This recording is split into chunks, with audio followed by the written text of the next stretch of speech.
Currently, we have 3 million people in Europe, at least, who are homeless.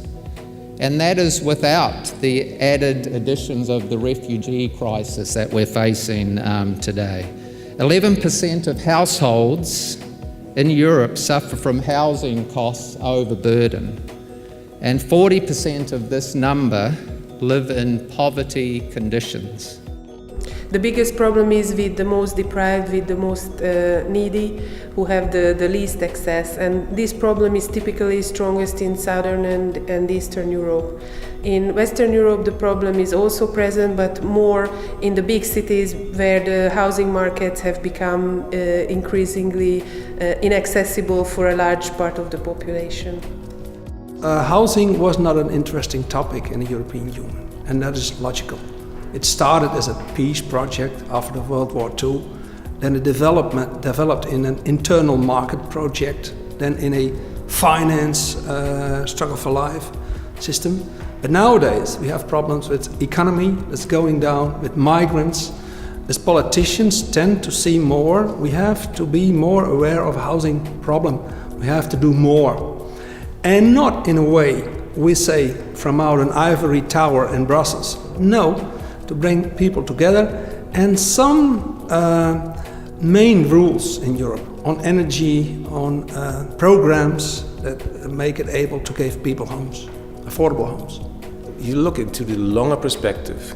Every housing that is built in a green belt outside of a city translates into more money, into fortunes being spent on traffic and infrastructure. And with the situation that at least in the German cities, we have huge inner German migration by Germans. We have shrinking cities, and shrinking means immediately increase in infrastructure costs. So that is why I think the sustainability issue must not and is not put on the back burner. We try to rebuild the communities. We want to stop the gating. We want to free pavements from cars, but also they in the same area, city planners plan big highway, and we have to manage to do something with that, because it was planned. It was somebody make some promises. Money was spent for projects and everything, and now we have to deal with 2 different projects in the same city. I think the urban planning strategy of mixed communities, mixed use in mid-rise neighborhoods which are easily to integrate, bring in industry, bring in crafts, bring in trade, etc., is a lot easier to manage rather than creating vertical ghettos.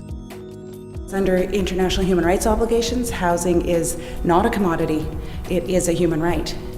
In order for housing to be adequate, it has to be affordable. And affordable means a variety of things. It's not just the affordability of the unit per se, but it's the affordability of the things required for adequate housing. So if your water bills are too high, if your heating bills are too high, that jeopardizes the affordability of your housing.